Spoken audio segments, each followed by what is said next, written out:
Samanta cakkavalesu atra gaccantu devatāṃ Sandhammang munirājassa sunantu sagga mokkadam Dhammasavana kālo ayam badantā Dhammasavana kālo ayam badantā Dhammasavana kālo ayam badantā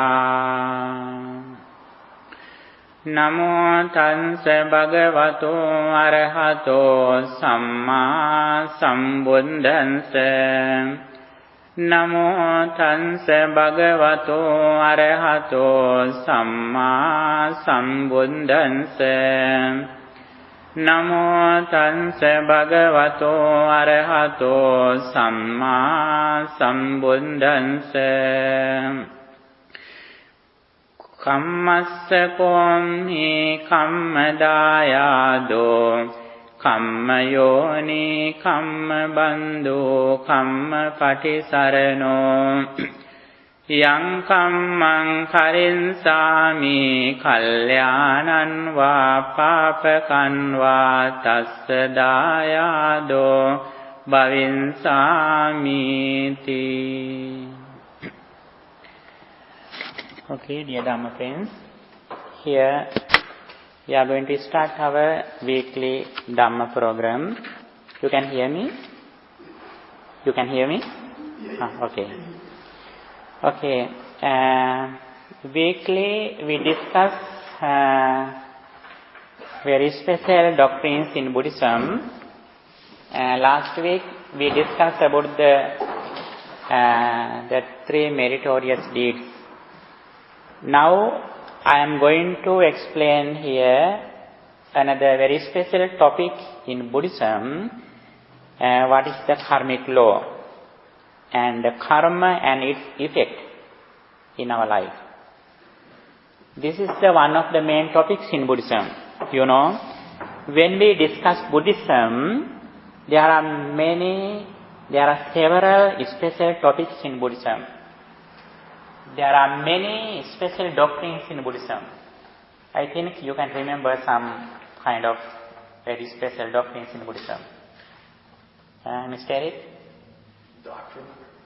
As in what are the important, what are the very main subjects in Buddhism? Dependent origination. Yeah, dependent origination, impermanence, the Four Noble Truths, Eightfold Path, and the three refuges and three characteristics. Here another topic, another very main doctrine in Buddhism, that karma. Karma and its effect. According to Buddha's language, in Pali it says kamma and vipaka. We mostly discuss only kamma.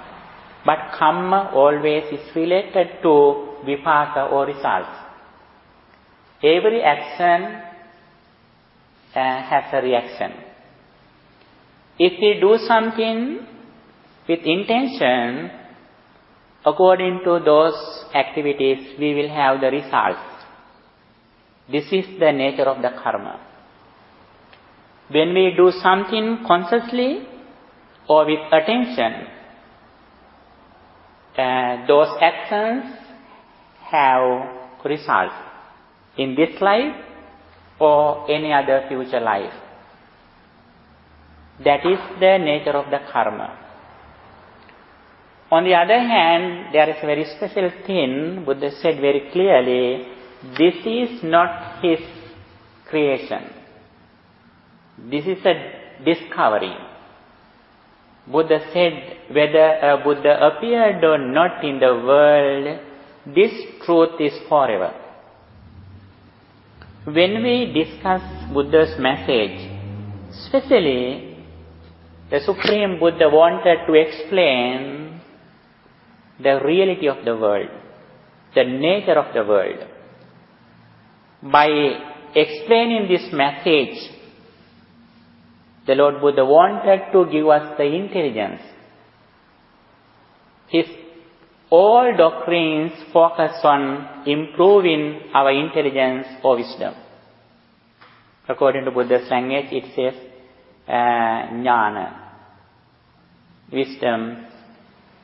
And here, when we discuss this topic, what's the Kamma? Kamma also is included into wisdom or intelligence, or sammaditthi, right understanding. According to Buddhism, we can divide right understanding according to both. One of them is the understanding of karmic law. The first step of wisdom is the confidence of karmic law. The second step of intelligence of panya or wisdom is understanding of impermanence or understanding of dependent origination. According to Buddha's message, we may have clear knowledge about the Buddha's message. Knowledge is very important. Knowledge is the very first qualification that we should have. Knowledge is very important. What about knowledge that we should have? What is the knowledge that we achieve?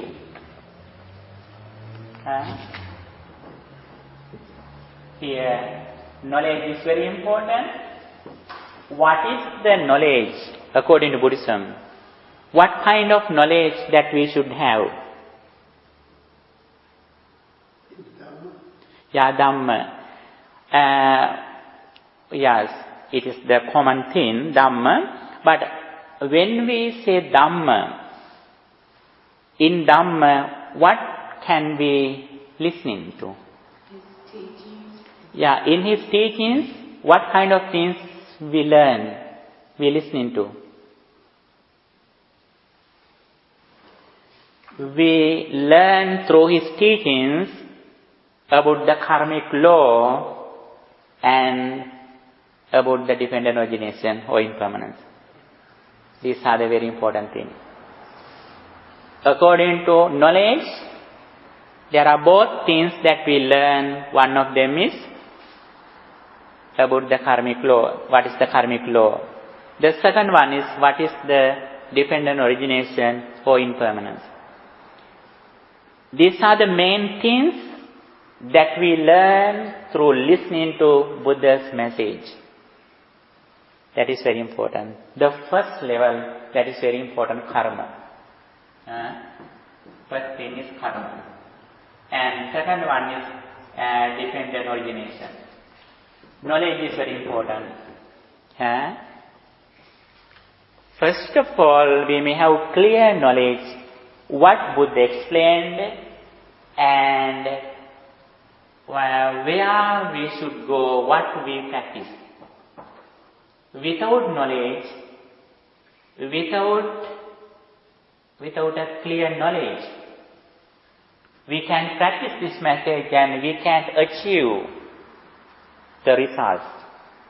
Therefore, knowledge is very important, but knowledge is not enough. Although knowledge is important, it is not enough. We may have another thing. What is that? According to knowledge, we have to reflect on it again and again. Reflecting or investigation also very important.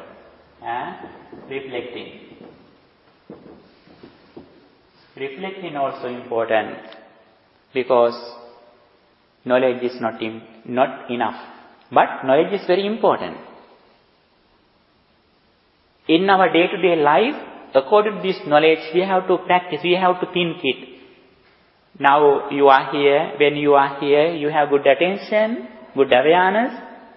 But this awareness is not enough when you are here. When you go out, when you do something, when you drive, when you walk, if you can reflect on it according to knowledge, then that knowledge is going to be permanent. Although everything is impermanent, our knowledge, our reflecting, our understanding should be going to permanent. Now, we and Dhamma is separate. But one day, the Dhamma and our life should be together. Then, we are completely with Dhamma. That is the real life according to Buddha's message. Here, knowledge is very important, and according to knowledge, we have to reflect on it again and again as much as we can. Here, keeping our mindfulness, keeping our awareness or attention is very important. The third one, what is the third one? Wisdom, meditation. Third one is practice. Practice. How do we practice this message, this knowledge? We practice this message through meditation, practicing mindfulness and wisdom. Mindfulness and wisdom. One day, Buddha said, as an intelligent person, you have to practice only two. Although there are many doctrines in Buddhism, don't worry. Be sure that you have to practice only two. It is very easy. Although there are many doctrines in Buddhism, Eightfold Path, 7 spiritual factors, and 5 aggregates, and 5 defilements. There are many things that we have to learn in Buddhism. But when we are going to practice, we have to practice only two. What they are? Mindfulness and wisdom. What is the mindfulness? Mindfulness is the awareness. What happens to my body and mind? If we have full awareness, if we have complete mindfulness, it means it's like we are wearing a very special cloth or some jacket that nobody can shoot us. Nobody can hit us. Body armor. Mm-hmm. Body armor. Yeah, body armor.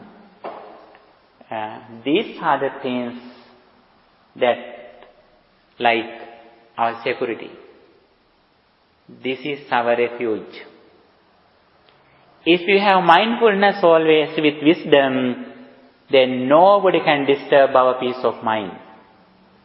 Nothing can disturb our peace of mind if we have mindfulness.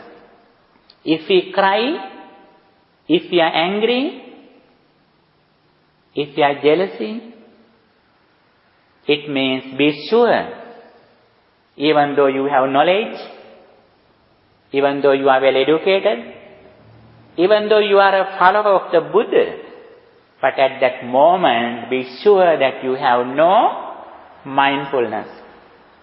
If you have mindfulness, you can cry. It is unable to cry. If you have mindfulness, you can get angry. That is the very important thing. These are the things which is very important. Mindfulness is like a best friend. One day Buddha said, mind is our good friend. But if we have no mindfulness, even though we have a mind, without mindfulness, our mind is like an enemy. If we have no mindfulness in our mind, it means our mind is like an enemy. If we can keep mindfulness to our mind, it means be sure, then our mind is a best friend. Is it controlling the mind? Yeah, not only controlling, it is the awareness, full awareness. Without controlling the emotions also? If we have mindfulness, it doesn't need to control. Automatically it is controlled. When you have put off the main switch, you don't need to put off other switch, because the main switch is the main place that electricity comes through. Our mind is like a main switch or trip switch. Then control in our anger, control in our desire, control in our hatred is like when we off other switch one by one. When we have controlled our mindfulness, no defilement comes to our mind. That is the thing. That is why Buddha said we have to develop, we have to cultivate only two things, that mindfulness and wisdom. Not only mindfulness, with concentrated mind, we reflect on impermanence. What is the impermanence that Buddha said? Everything rises. Yeah. If we have some kind of experience in this moment, we get that experience through our senses. Through our eye, through our ear, through our nose, through our body, through our tongue. These are the places that we get this experience. When we have this experience, if we have full awareness that this experience arises this moment, then we don't get anything as permanent. If we have this understanding, we know very well we have nothing to get angry. We have nothing to get as big attachment as desire. That is the nature of the understanding of impermanence and mindfulness. However, here our main topic is karma. What is the karma that Buddha says? If we do something, it is karma, but every action is not related to karma. If we do something physically, verbally or mentally with attention, with intention, that is the karma. That is the karma. That is very important. If we do something unconsciously, it doesn't belong to karma. Karma, when we say something as karma, it should be with intention, with awareness. If we do something unconsciously, it is not karma, good or bad. Here, the mind is very important. Buddha said in Dhammapada, Mano Pubbangama Dhamma. Mind is the forerunner. Mind is the chief. All states, good or bad. Then if we can control our mind, it means all things are controlled. How do we control our mind? With practicing mindfulness and wisdom. Here, understanding of karmic law is very important. This is a world reality. This is a world reality. Nobody can control this karmic law as a God or somebody. God also is included into karmic law. According to Buddhism, not only particular God, according to Buddhism, Buddhists believe the guardian deities. There are divine persons in the world. Buddhism believes it. But Buddhism doesn't believe the God who created the world. Buddhism doesn't believe the God who created the world, but Buddhism accepted divine persons, deities. It is not a problem. However, karmic law is very important. What is the karmic law? If we do something with wicked mind, polluted mind, verbally, physically or mentally, the negative results, bad results, evil come to us, suffering comes to us. because of polluted mind. If we do something with wicked mind, because of our polluted mind, the negative results come to us and they disturb our peace of mind. This is the first thing. As a person who wishes to become real happiness, first of all, we have to overcome evil. We have to reduce, we have to avoid the negative karmas, negative deeds in our life that we do with wicked mind. That is the very first step. Why do we do these things? Why do we avoid the negative things or evil in our life? Because of this understanding, we know very well, if I do something with wicked mind, suffering comes to me. That is why we have decided to not to do evil, such as killing others, speaking something as rubbish or false speech, and disturbing others. Those are the things which pollute our mind, which disturb our peace of mind. When we have negative thoughts, evil in our mind, it means we have no peace of mind. If we like us, if we love us, if we like our success, the very special thing in the beginning that avoiding the negative thoughts, such as desire, anger, delusion, hatred, those are the things, those are the defilements which disturb our peace of mind. This is the very first level. As much as we have knowledge about the karmic law, karmic force. What is the second step of the karmic law, understanding of karmic law? We do good deeds, good things. What is the reason, what is the purpose that we do good deeds? What are the good things that we do? If we do something with pure mind, physically, verbally, or mentally, the results are fruitful. The positive results come to us because of our pure mind, because of the purification of the mind. If we do something with pure mind, be sure those things are good things and the fruitful results come to us in this life or hereafter. This is the nature of the karmic law. If we have this knowledge, we are hurried to avoid evil and we are hurried to fulfill good deeds as much as we can. When we help others, automatically the happiness comes to us. When you help others, innocent children, then your child successes. Your child, your daughter will be successful as the result of helping others' children. When you disturb others, automatically the suffering or disturbance come to you.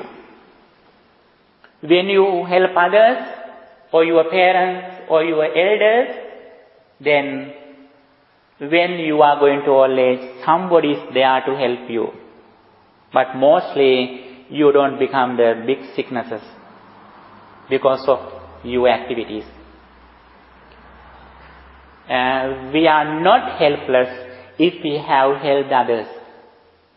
This is the nature of the karmic law. Nobody can control it. Nobody who is a controller in here.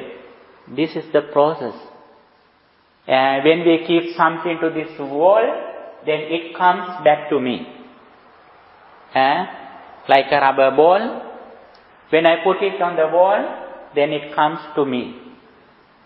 Nobody controls it. That is the nature of this process. Our karmic law also like that. When always we wish others success, when others are successful, if we are happy, what happens to us? The success, the happiness comes to us. This is the nature of the karmic law. On the other hand, if we have done a lot of meritorious deeds, then always those ideas come to my mind. If you have helped others, if you are practicing generosity, if you have helped your own parents, then always you are thinking about those ideas. For example, when one day the Lord Buddha explained how the divine persons come to that heavenly realms. They practice some qualities when they become to heavenly realm. What are the qualities that they practice to become the deities? There are several qualities. Mata peti baranjantum. They take care of their parents. If you take care of their parents, it is a great merit. Be sure. Kule jetta patayanam. You worship, you respect your elders in your family. That is also one of the qualities that we practice to become heavenly realm. Sanna sakila sambhasan. If you tell sweet words to others, if your words help others' success, that is also one of the qualities that we practice. Pesuneya pahayanam. If you don't tell something which causes to break others' association, you don't tell such as words. When you tell something, always you try to develop others' association. That is also one of the qualities that we can practice. Macchera vinaya yuttang, you practice generosity. You help not only your own children or your husband or your wife. You are ready to help others. According to Buddhism, it says, you are ready washing your hands to offer something. Always we have washed to our hands that we can offer something to others.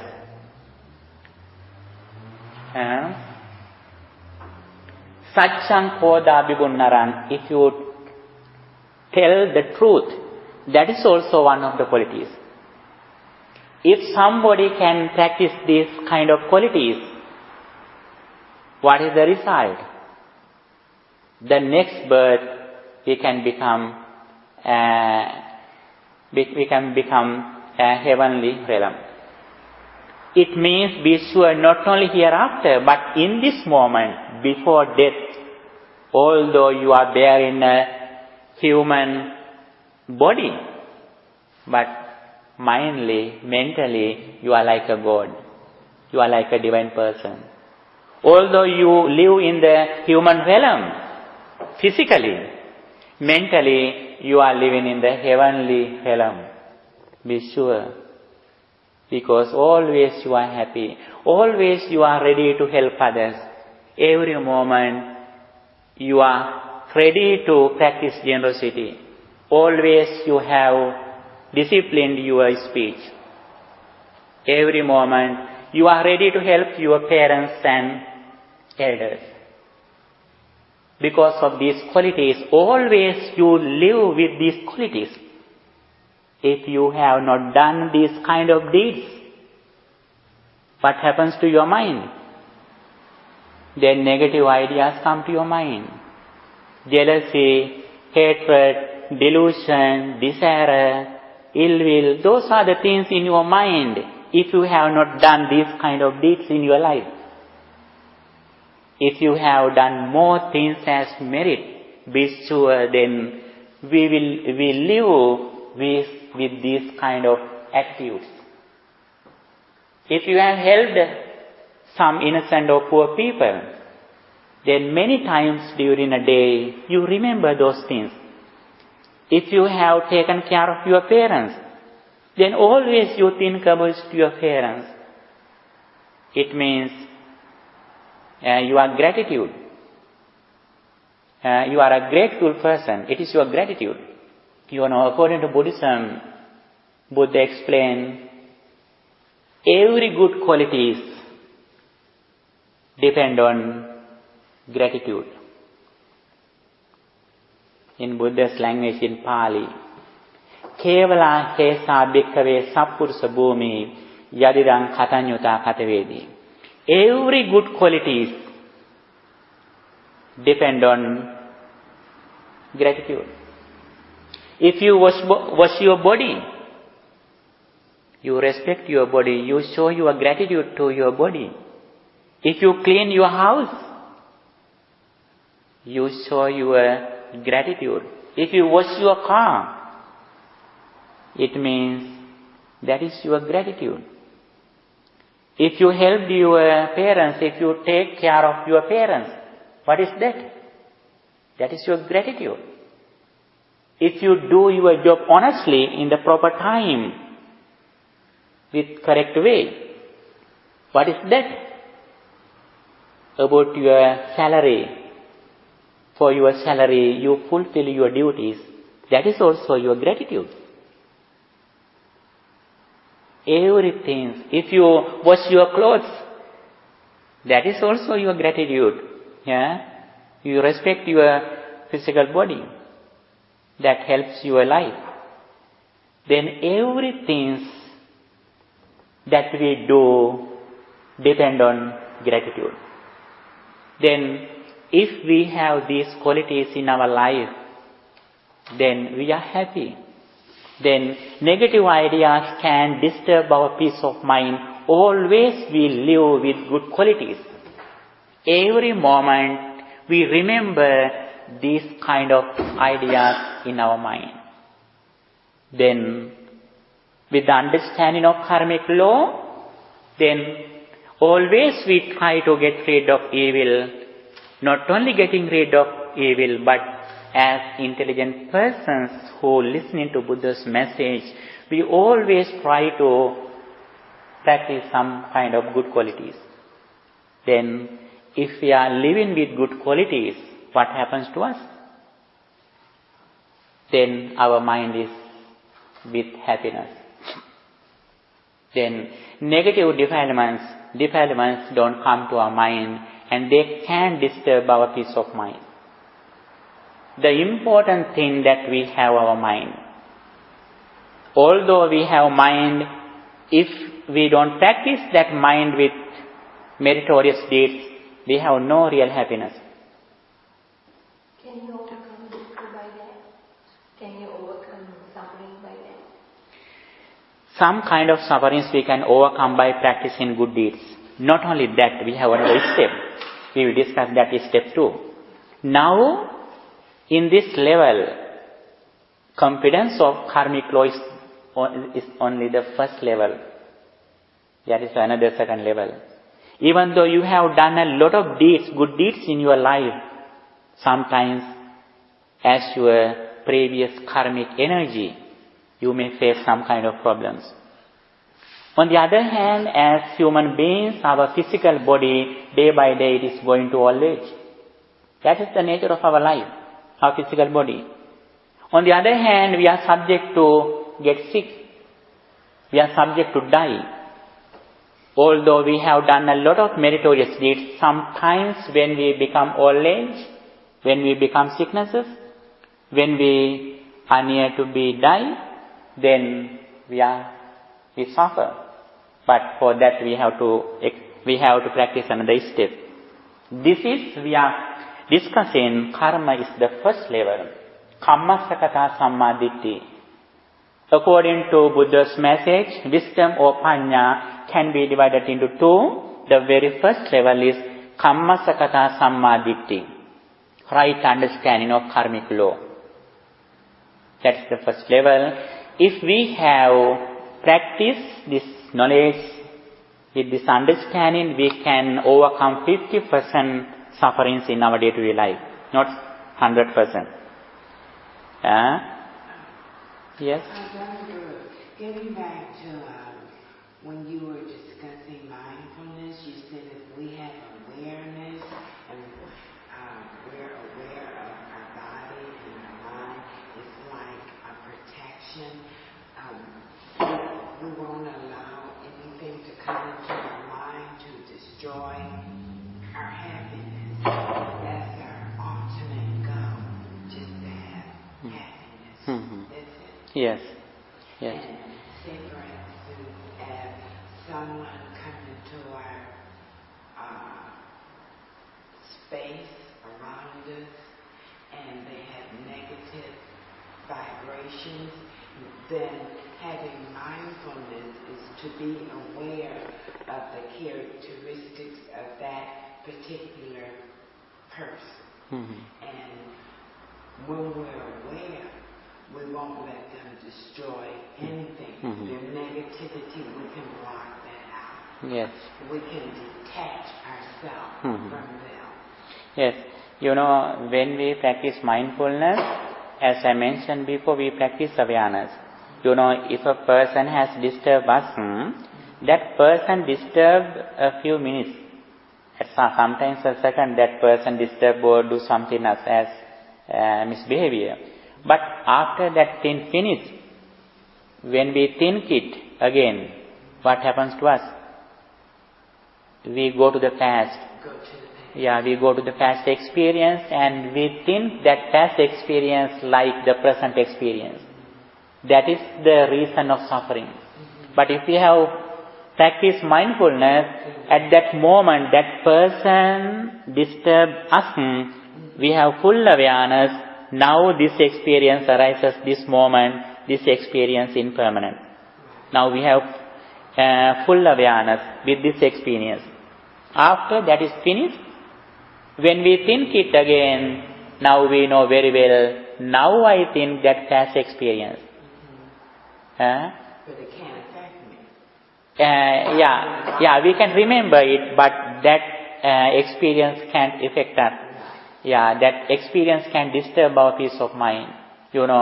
We mostly get the experience. When somebody has blamed you, then that person has blamed you once.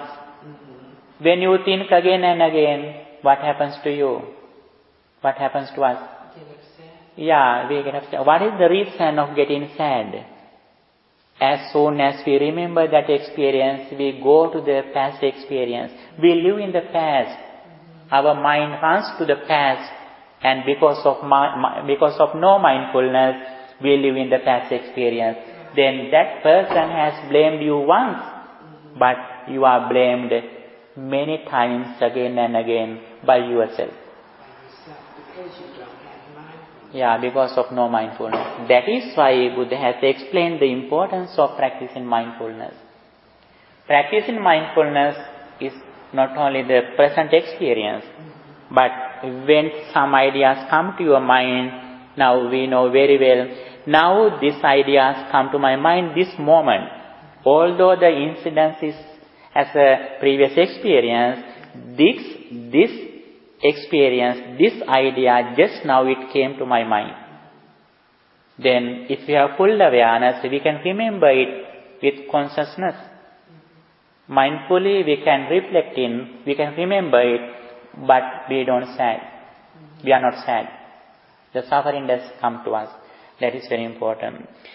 Then, as much one day Buddha explained the importance of karma, he explained every moment we have to think about the karmic law. Here is his translation that I am owner of actions, the inheritor, the origin, the relation and refuge of actions.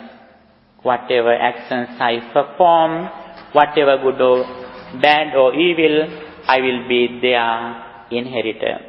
This must be reflected upon again and again by one who has gone forth. Again and again, we have to reflect on that I am owner of action. In the first page, middle, I am the owner of actions, or I am owner of the karma. I am the owner of the inheritor and the origin, the relation and refuge of actions. Whatever actions that I perform, whether good or bad, that it will be my inheritor. this must be reflected upon again and again. Every moment, every day, we have to think about this concept. That is very important.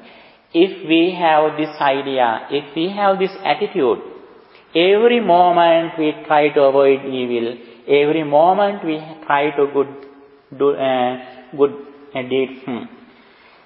Practicing good deeds, practicing wholesome deeds means that we develop our spirit, we cultivate our spirit. Then our spirit is very strong. It means negative karmic energies can disturb our peace of mind. With a pure mind, when we generate positive thoughts in our mind, it means we develop our spirit, our spiritual power, which brings happiness to us. That is very important. And this, we should reflect on it again and again. On the other hand, one day a young person, his name was Suba. Suba, one day he came to Buddha and he asked Buddha, the Lord Buddha, there are variations, there are differences in the world. There are some persons who are in low caste. There are some persons who are in the higher caste. There are some persons who are very rich. There are some persons who are very poor. There are some persons who are very beautiful. There are some persons who are very ugly. There are some persons who are very wise. There are some persons who are unwise. Dear Reverend Sir, what is the reasons of these situations? What are the reasons of these differences? Buddha explained there are many reasons in the world, but the very special reason of these variations, of these differences, is the karmic law that we accumulated in our previous life. According to our karmic energy, we have reached to this life.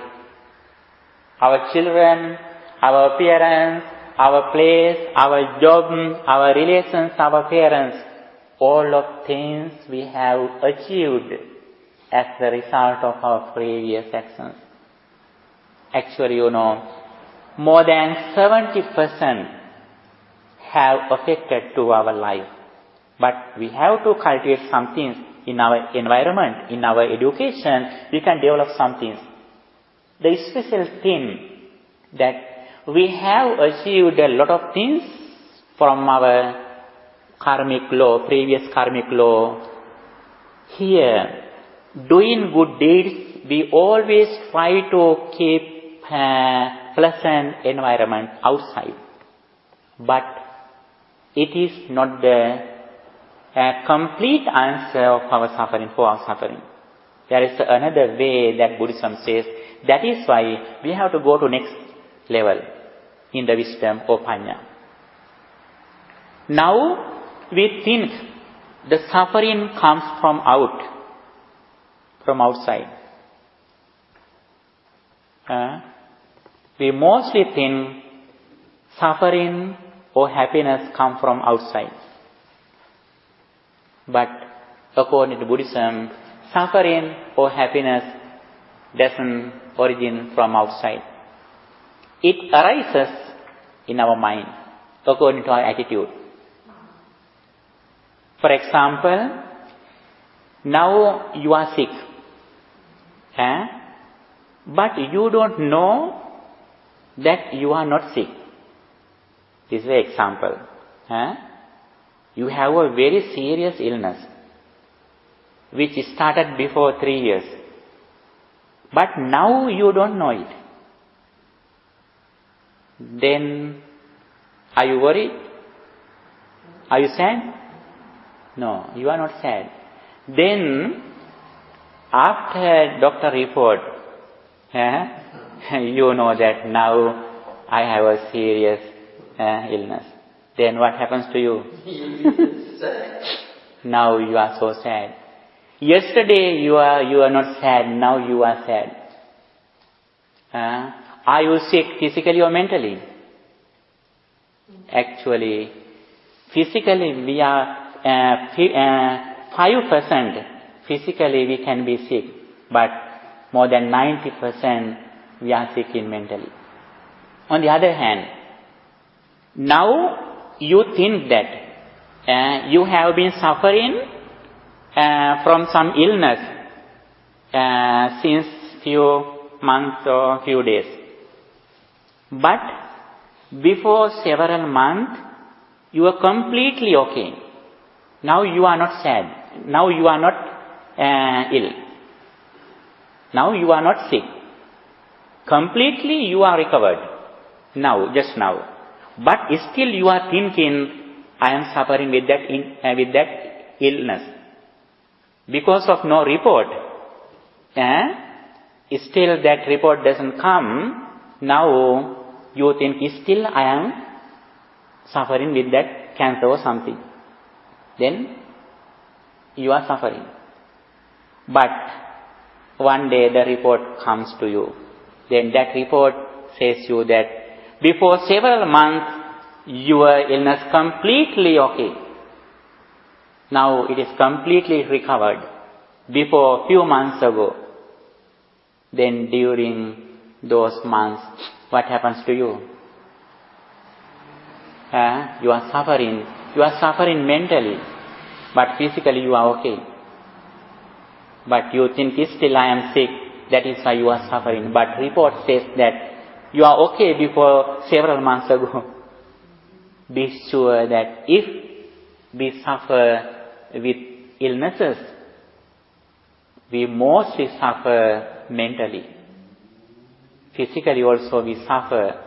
We have some pains physically, but it is very few.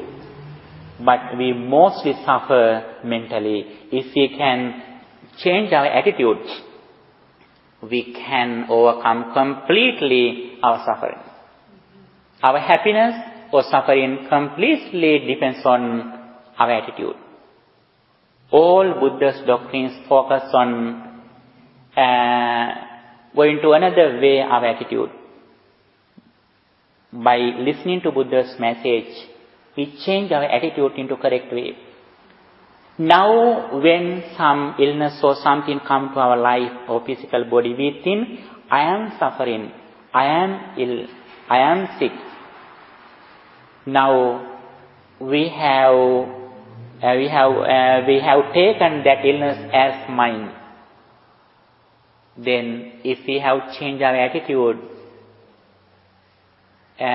we may be sick, but we don't take that illness as my or mine. Then we have overcome self-view. Now, because of self-view or sakkaya ditthi, when something comes to our life, we get it as my or mine. That is the cause of suffering.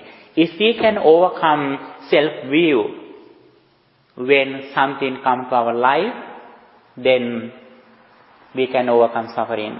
For that, we have to practice mindfulness and wisdom again and again. Practicing tranquility meditation and insight meditation, samatha meditation and vipassana meditation. So we have to, Dhammagaru, we have to do that all the time because what people say or events, it sort of programs other people or perhaps most of our behavior, how we behave. So we have to really practice mindfulness to be aware of what's going on in life and how it can affect us so we won't let it affect us negatively and take away our happiness or peace of mind. Okay. What is your question? Do you have a question? That's what I got from that. Yeah. Then, mostly when we live in the society, we can correct others. No. Yeah. We can cover all over the world by a leather, but we can cover our legs. Then we can go everywhere without disturbances. Then sometimes when we have good behavior, our association can be changed. But it is not our goal. Our main goal is correct our view. That is our main purpose. When we are in this purpose, day by day, we go forward with good understanding and good practicing. Then, whether the society, good or bad, whether the society appreciate or blame us, we are ready to face all kind of experience in the society. That is very important. Now, if we have only first level of karmic law, we always wish the success or happiness in the outside. But when we go to the next level, whether the society or environment, good or bad, we are equanimity. We have no differences. Because we have to live with mindfulness and awareness. Yeah.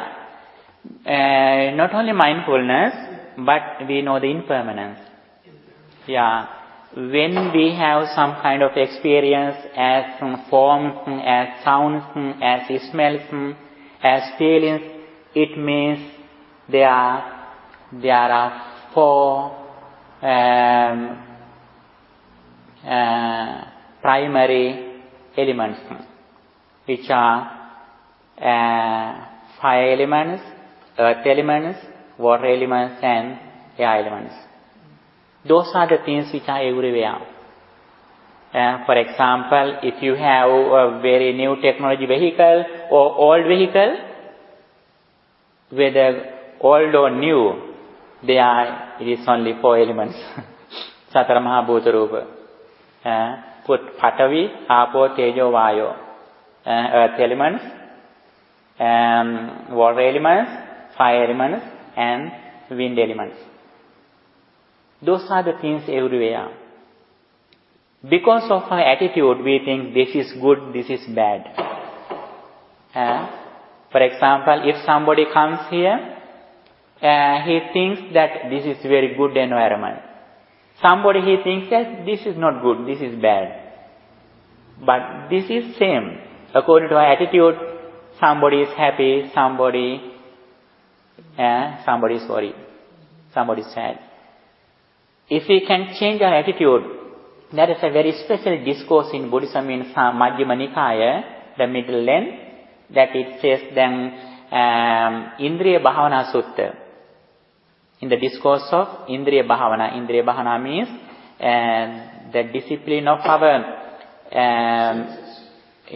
senses, not only these senses, but it is, five spiritual faculties, Saddha, Virya, Sati, Samadhi, Panya. Those are also Indriyas. If we have practiced those Indriyas, those things, then when the environment is very beautiful, if you want to reflect on it as beautiful, you can reflect on as beautiful. If you want to reflect on it as ugly, you can change it, your attitude. If you want to keep away good or bad, if you want to live with equanimity, then your mind is equanimity. If there is a very ugly or very dust in outside, if you think about it as beautiful or clear, then your mind is like that. Then if you want to avoid that dust or clear or anything, then if you like to live with equanimity, then your mind is with equanimity. How nice. Then according to our attitude, according to our controlling of mind, then we can change our attitude. We can live any place, whether good or bad, without suffering. Then completely suffering or happiness created by ourselves.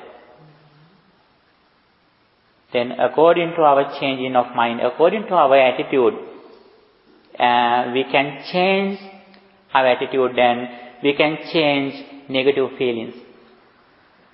That is why Buddha explained the happiness or suffering doesn't come from outside. We generate it in our side. For example, in Buddha's period, it was a king, his name is Kosala, King Kosala. In Kosala's house, one of his wives bore a new boy, baby. In the same day, another servant also bore or delivered a baby. Both of them were boys. Then king decided to feed both of them in his house. Then both of them are in the same room. But the prince, who was the king's son, he had a lot of facilities. But the servant's boy had a lot of facilities. But both of them were in the same room. One day, that prince, he reminded his previous life. Then he looked, what is the reasons because of these facilities? Then he understood, I have practiced generosity in previous life in another Buddha's period. And not only generosity, but he observed sils and he spent his life as a monk, Buddha's disciples. Then he practiced not only virtue or morality, but he practiced generosity. He begged foods, and after he begged foods, he came to the temple and he offered extra foods to other monks. Then he understood, now he has received these kind of facilities because of his generosity in previous lives. Then he understood that he had another friend who was another monk. Then he looked, where is my other friend? Then he understood, here the servant's boy, he is his friend as a monk in that period. But he had a mistake. What is that? When he was living as a monk, his friend, he practiced only morality or virtue. He didn't practice generosity. But that other friend has advised that person, my friend, you practice not only virtue, but try to practice generosity too. That is very important in our samsaric journey. Try to practice generosity. But he didn't care it. He practiced only virtue or discipline. Then, when he understood that situation, that the servant's boy also understood his previous life. Because both of them have practiced some kind of doctrines, and now both of them were intelligent. And at that moment, that king's boy, he explained that person, my friend, be sure, in that period, I advise you to practice generosity, not only enough virtue. Then, what did that boy say that moment? My dear friend, don't worry. Your bed also with 4 elements, my mat also with 4 elements. Both of them are same. Don't worry. I don't worry. Don't worry. This poor mat also with 4 elements. Your very comfortable bed also with 4 elements. That is the thing that we look at the world wisely. If we have overcome this ordinary attitude, then we live in a very high attitude. Like a person who is in a summit of a hill, who look at the downstairs. Then if we have higher attitude with this understanding, whether we have a comfortable life or not, we don't worry. That is the thing. Now people in the world, some people have practiced good karmas, but they are only the first level. In the right understanding, although they have practiced good deeds in their previous lives, they are only in the first level of wisdom of Kamma Sakata Sammaditthi, the confidence of karmic law. But as Buddhists, as Buddha's disciples, as intelligent persons, we have another duty to become the next level. Then, whether we have a lot of facilities or not, whether we are sick or not, whether we are rich or not, whether we are educated or not, then we can overcome suffering. For that, we have to improve our knowledge again and again. Day by day, we should go forward with knowledge. Knowledge is very, very important.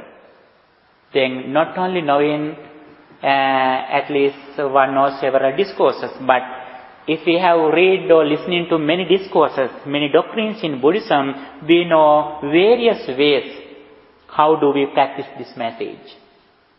If we know only one discourse, we have a few things to practice. For example, if you know only way to go to LA, then that way is traffic. You have no options. If you know several ways to go to LA, then if one road is closed, if one path is traffic, you have options to go to LA. That is why we have to develop our knowledge. We have to read or listen to many discourses in this message. And not only knowledge, but day by day, we think about this knowledge. Not only when you are in the temple, but when you are on the way, when you are in the workplace, when you are at home, when you are with your friends, every time try to think about this message. It doesn't disturb your work, your activities. You know, when you drive, you think everything. When you prepare something to eat, you think everything. If we are intelligent, we can apply those things to our mind. That is very important, reflecting and practicing meditation, especially on this path. We have to practice loving kind meditation. That is the very first step. In the discourse of Metta, Karaniya Metta Sutta, it says the importance of practicing loving kindness. If we don't practice loving kindness, be sure we don't come to this path yet. Be sure. Until you start to practice loving kindness, you have not come to this path. We start this path practicing loving kindness, because enlightenment is like our peace of mind. In the path of peace of mind, the practice in loving kindness is the very first step. That is very important. Do a lot of karma to even listen to Dhamma and come and like progress in your life spiritually? Do you need a lot of karma to come and even listen to your sermon and listen to Dhamma and be in that path? Or people who don't come and listen and go into Dhamma path, even Buddhists, is that because they don't have that karma? Though we are born Buddhists, and some people don't really care about it. Some people come to the temple and for patina or something like that. Actually, coming to the temple... They would practice that whether coming to the temple or not, whether Buddhist or not is not important. The important of our attitude. There are some persons, although they are not Buddhist, although they don't come to the temples, they practice generosity, living at home. Generosity? Yeah, for example, actually, in the first level, it is not need to be a Buddhist.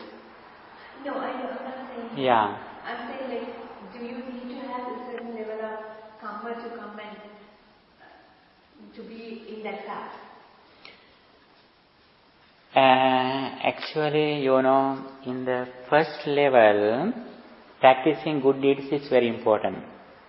Because, now, because you have practiced generosity, that is why you are here. You have helped your parents, you have helped elders, you have practiced generosity. That is why you have come here. Then practicing some kind of good deeds, important to come to the path. But it doesn't sound all people who knows Buddha's message, they practice meritorious deeds.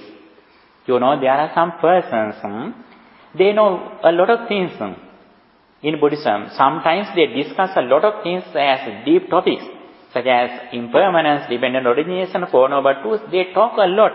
They are the heroes in the audience about Buddhism, but they don't even practice 5 precepts. They don't practice even, they are taking care of parents. Then, although they are rich in knowledge, they can't reach this path. Knowledge is not, it doesn't enough for our understanding. But as Buddhists, if we have known Buddha's message a lot, it is very important to go forward. Not only in this first level, but we can reach the second level.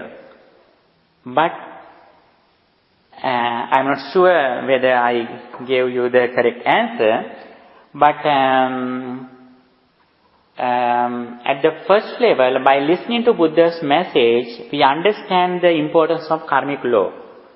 Then we try to develop good deeds. When we practice good deeds, it helps us to come to this path. It doesn't sound that other religious people, they don't practice generosity or good deeds. For example, last period, we were finding a vehicle because we wanted other vehicle. We told several persons, several Buddhists, but nobody were interested of offering something others. But believe you, a Muslim person donated a vehicle. He's a Muslim. He wanted to sell his vehicle. Actually, it is a good vehicle. He wanted to sell that vehicle. One of our devotees, he told to that person, if you sell that vehicle, please tell me, I want to buy it. Then he has asked, why do you buy this vehicle? Already you have a car? Then our devotee, he told that our Bhante, our reverences, they wanted a vehicle. That is why I want to buy it. Then that person told, I can donate you this vehicle. I don't need money. Although he is a Muslim person, actually he is a generous person. But even some Buddhists, even though some persons who has listening to Buddha's message, they are not familiar with this concept. Then that is why some persons, although they are not Buddhists in this birth, but in previous lives they have practiced these kind of good qualities. even though they were not Buddhism. Then every religion, we can say, there are people who practice good qualities. Not only generosity, but honestly, they have good discipline. They have virtue. Although they don't observe precepts, naturally, they have good discipline. And even though they don't know the mindfulness or wisdom, they are friendly with others. They honestly help others. They are friendly. Always they are ready to help others kindly. After helping, they accept nothing. They do all things with concern in humanity. They have no Buddhism, but they have humanism. But there are some Buddhists, although they have Buddhism, they have no humanism. Then that is why, although we have knowledge, with the knowledge we have to practice it in our life. On the other hand, as I mentioned before you, that if you have knowledge about the karmic law and dependent origination, then we are so lucky we can go forward. When we practice this path, our previous lives also very important. If you have practiced these doctrines in previous lives, that is why we are here. If you have practiced these qualities in previous lives, it is very easy to go in this path. Then somebody, although they are Buddhism, they have no experience in this path. That is why they are late. We should not blame them. We should not criticize them, because that is their effort. That is their position. That is their nature. That kind of things already they have practiced. Then if we help them, if we can give the knowledge to them, they can improve some kind of qualities. But we should not worry when somebody has mistake. When somebody don't practice generosity, we should not blame them. Because there are several reasons, not only particular reason. Sometimes they have nothing to do. They have nothing to practice because, they have nothing to give something to others. That is why they are, sometimes we think that they are not generous, but they are ready to help others with their effort, with their other things, not financially, but sometimes they help others. They, as counseling, know something. Some people help others. That's also good. Buddhism doesn't encourage to offer all things that you have, but in various ways we can practice generosity. Sometimes, although some people don't practice generosity, but they practice the higher qualities, such as mindfulness and wisdom, because already all of us have practiced generosity a lot in our previous lives. That is why we are here as human beings, with a good appearance, with a good health, with a good intelligence. All of things we have received because of previous good karmas. Already we have practiced a lot of generosity. Sometimes we have already practiced enough practice. Then at that time when we practice meditation, we can achieve the results. We can achieve the goals. But however, according to Buddha's message, there are both steps, both ways. One of them is, I have mentioned it here. One step is that Buddha explained the way, the path go to the heavenly realm. That is the first step. The second step is the path to liberation. Both of them are very important.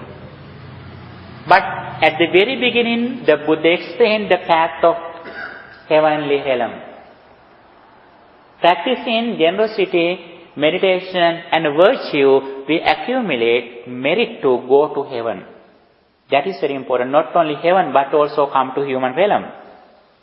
When always we practice meritorious deeds, it means we are ready to come back to good life. That is very important. That is the first level. According to Buddhism, before practicing higher level qualities, we don't know when we die. Then always we have to purify our mind. We should have good meritorious attitude in our mind, always practicing 3 meritorious deeds: dana, generosity, sila, morality, bhavana, meditation. With these qualities, with these meritorious deeds, with these wholesome deeds, if we live, then be sure we are ready to come back to good life, or we are ready to go to heaven. That first step is very important. According to Buddhism, the big challenge is in our life, the biggest challenge in our life is going to the hell. That is the big challenge in front of us. The first thing, through listening to Buddha's message, we have to overcome this challenge. That is very important. That is why the karmic law is very important. When we believe karmic law, then always we try to avoid evil and we practice good deeds in our life as meritorious deeds.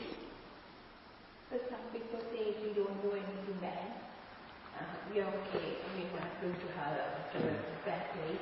Because I'm not doing anything bad, and this is without making the effort to do good things, do bhavana, as it is what you said.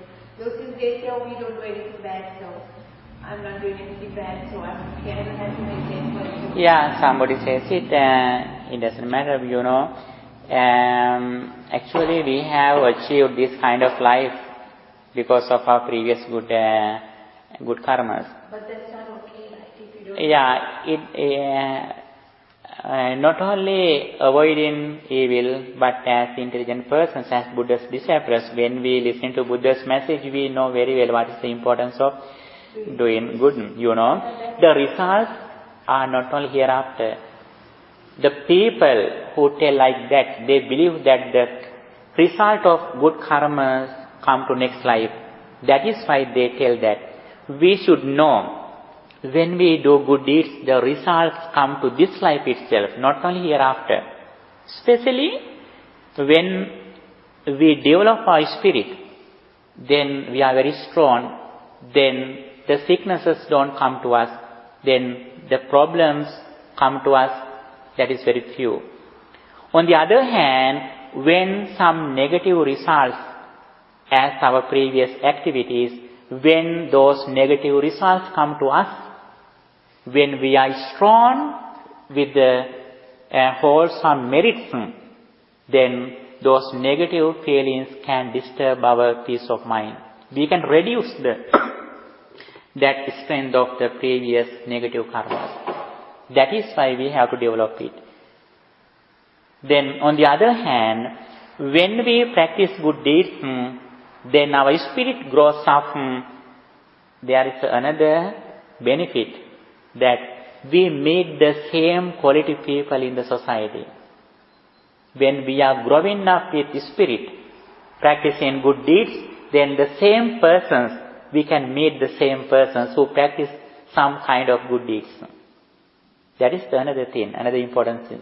Especially, we meet the Buddha's message when we practice good qualities. That is very, very important. When we associate people, when we discuss some persons say that they are Buddhists, but when we discuss with them about some doctrines, actually, unfortunately, they don't know at least primary doctrines in Buddhism. But they show that they are Buddhists. Even though some people are Buddhists by born, they have no idea about this message. But sometimes there are some persons who are not Buddhist in born, but they have improved their knowledge. They know Buddha's message. The reason is they practice good qualities. When we practice good qualities, we can find the Buddha's message. Little by little, we can associate good persons. Now technology is very rich. We can reach any person in the world who are very clever and intelligent. Although we can meet them face to face, now the technology is very rich, very high. Then we can find the very important persons who are intelligent in the world, who has practiced this message. We can meet the persons because of our good karmas. If we are friendly, if I help you, then you help me. When I help you, if you have another good person, you introduce me that person. Then my relationship, I can improve my good relationship, noble relationship. That is the very important thing.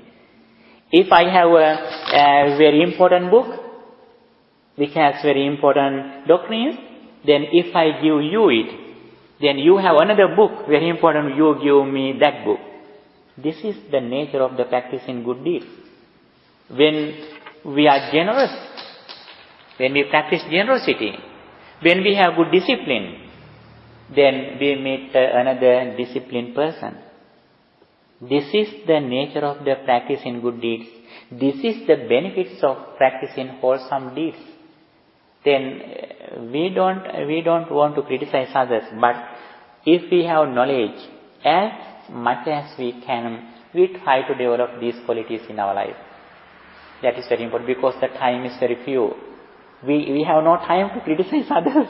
Our time goes fast. Then as much as we have this intelligence, that we try to practice this message before our physical body is going to weaknesses.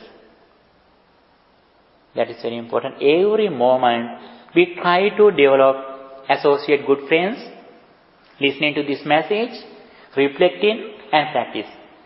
Those are the four things from the beginning to end. Even after enlightenment, we have to practice those four things. What they are? Association of noble friends, noble association, and listening to this message, reflecting and practice. Satara Sotapatthana Anga. These four things which help to us to become the enlightenment. Noble friends may be a book, CD or website. And listening to this message, not only listening to, but we can read it, we can look at something as Buddha's message. We have a lot of variations. And with this knowledge, we have to reflect on it again and again. On the other side, by practicing meditation, we have to go forward with practicing mindfulness and wisdom or practicing impermanence. Then, this is the foundation. On the other hand, by this understanding, we develop our knowledge of 5 aggregates. That is very important. If we have some kind of experience about our life, it means that the 5 aggregates arise. Every experience that we get through our senses, such as form, sound, smell, or anything, feeling, anything, if we get something, it means these 5 aggregates arise at the moment with the conditions. These 5 aggregates not only arise, but at the moment suddenly it ceases. That is the meaning. The nature of this experience is that not being occurred in the past comes to an occurrence. Being occurred at the present would not come to the future occurrence. That is the very, very important thing. In Buddha's language, it means ahutva sambhutam putva nabhavisati. Number 3 page number 3. We have to learn by heart this sentence. Number 3, it is bold. Not being occurred in the past comes to an occurrence. Being occurred at the present would not come to the future occurrence. This is the most important idea in Buddhism. Is that the ultimate? Is the conventional truth? This is the ultimate truth. Yeah, this is the ultimate truth. I have that on my bathroom mirror, so I can't remember trying to get it together. Yes. Ahutva sambhutang hutva nabhavisati. If we have some kind of experience this moment, it doesn't come to the present from the past. If we have this some kind of experience this moment, it doesn't go to the future. But this now our present mind affects to future, but it doesn't go to the future. The mind that now I have, it doesn't come to the present from the past. Our previous experience arises and ceased at that moment. But now this has a very pleasant, fresh experience in this moment. But we have karmic law. We believe karmic law. We are here because of our previous karmas. But it doesn't sound that it comes here as the same thing. Every moment it changes. One day, a Buddha's disciple named Sati, he explained that this mind goes to birth. Buddha explained that, Sati, I didn't explain like this advice. Not only even hereafter, but during this life, I have never explained there is a mind which comes to present from the past. I never explained a mind which is as certain. In this life also, every moment mind arises and ceases every moment. How I say, after birth, this same mind goes to the next birth. But it has an effect to next birth. It has a force to next birth, but it doesn't sound the same mind goes to the next birth. Every moment, our mind changes. Not only mind, but our physical body. What happens to our physical body? When we were born, how was our body? Completely different. When we came to our mother's womb, how was our body? It is difficult to see by naked eye. Then every moment with the mind, it changes again and again. With the result of changing, now our bodies have come to this position. Our mind also like that. Then, if we have this understanding, we try to keep our mind with the attention of present moment. If we are clever to live in the present moment with full awareness, with mindfulness, we can overcome suffering. That is the Buddha's message here. With the understanding of karmic law, we try to overcome evil, and every moment we try to accumulate wholesome deeds. Not only generosity, but if we have good discipline in our speech and behavior, that is more important. What is the highest wholesome deed in our life? Practicing meditation. Practicing generosity is good. Practicing morality is better. Practicing meditation is best way to develop our spirit.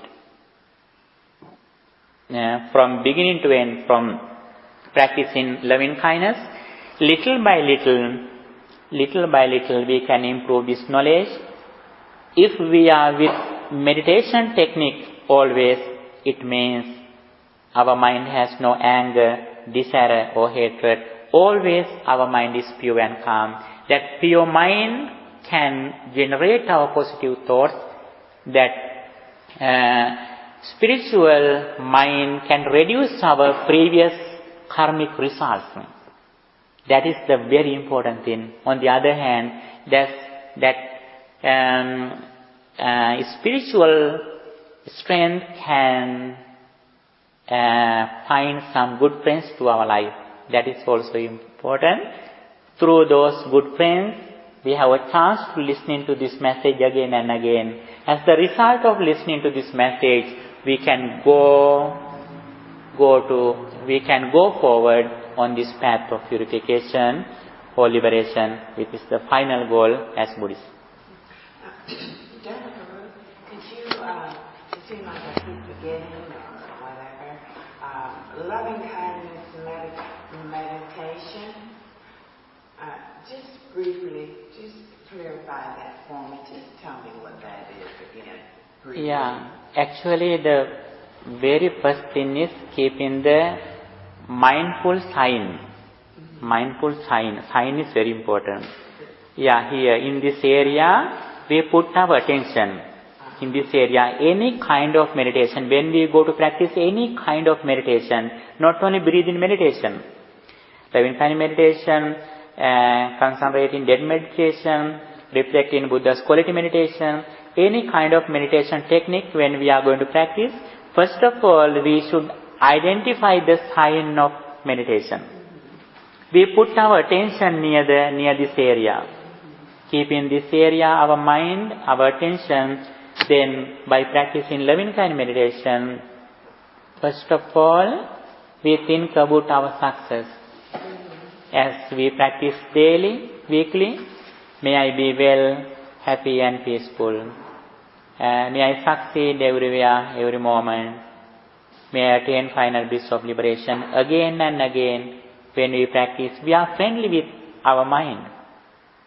That is the first step. First of all, we show our friendliness to our life. Then with that friendly mind, we practice kindness to others. We practice others' success. In one way, we can reflect that may human beings be well and happy. May other beings be well and happy. That is the one way. There is another way that may all beings in the north direction, south direction, west direction, east direction, upper direction, lower direction, may all beings be well and happy. There is another way that may my parents, my relatives be well and happy. May my friends be well and happy. May my middle persons be well and happy. May my enemies be well and happy. Little by little we spread it to the world. And finally, when we go to the upper level, we get only person. Sometimes he or she may be our good teacher or our friend or somebody we keep in front of us. We focus only one person finally. Our teacher or our close friends or somebody. But same sex. That is very important. Same sex.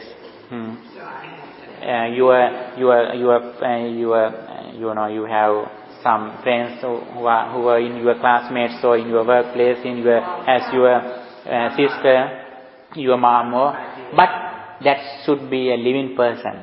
Oh, it has to be living? Living person. Living, same sexual person. Why is it important to have birth in the same sex? Yeah, when if we selected a different sex person, sometimes desire increases.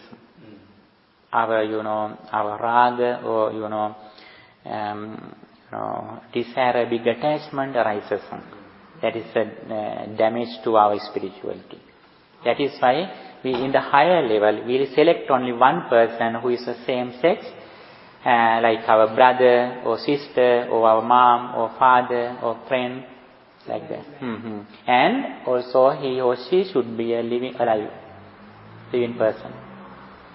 And however, commonly we can reflect on all persons, all beings be well and happy. When you drive, when you work, when you cook, when you walk on the way, day you can reflect, all beings be well and happy. I have no enemies. I am friendly with all of them. I have no enemies. I am friendly. May all beings be well and happy.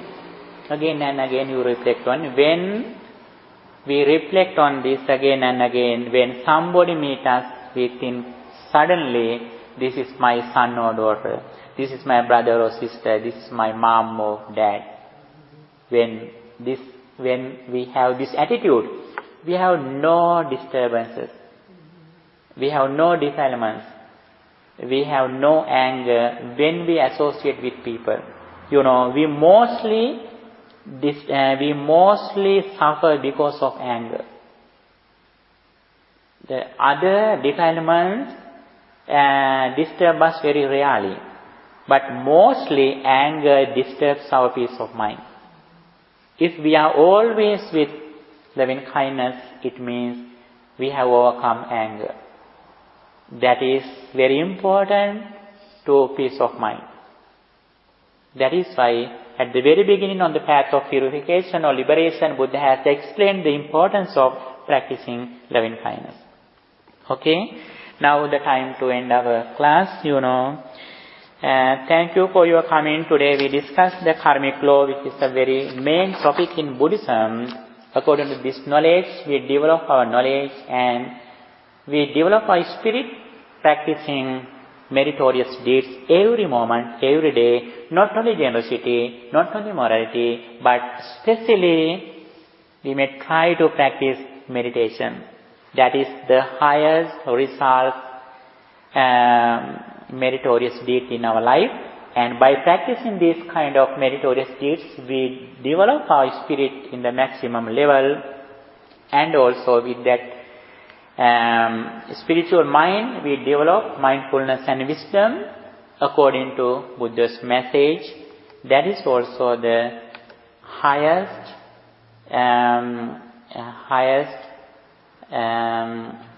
solution for our all problems in our life.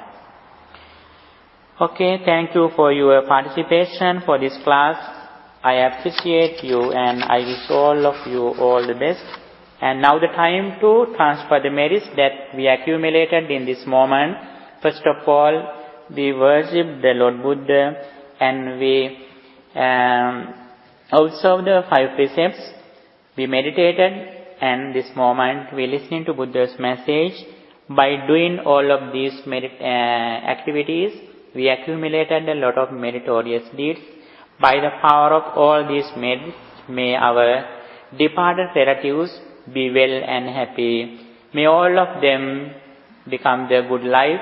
Finally, may they attain final bliss of liberation. With that intention, let's transfer these merits to our beloved departed relatives. Recite in the stanza. Idam me ñāti nam hotu sukhita hontu ñātayo. Idam me ñāti nam hotu sukhita hontu. Idam me ñāti nam hotu sukhita hontu ñātayo. By the power of all these merits, may divine persons, guardian deities and angels be well, happy and peaceful. May they achieve good life. Finally, may they attain final bliss of liberation. With that intention, let's transfer these merits to guardian deities and angels too. Ettavata ca amhehi sambhatam punya sampadam sabbe deva anumodanto sabba sampatti. Ettavata ca amhehi sambhatam punya sampadam sabbe deva anumodanto sabba sampatti sindhya. Ettavata ca amhehi sambhatam punya sampadam sabbe deva anumodanto sabba sampatti sindhya. By the power of all these merits, may you be well, happy and peaceful. May your all righteous goals succeed. May all be well, happy and peaceful. May all of us attain final bliss of liberation. Sadhu, sadhu, sadhu. Dukkham pantāca niddukkha, bhayam pantāca nidbhaya, sokam pantāca nissoka, hantu sambe pipanino. May the people bless you.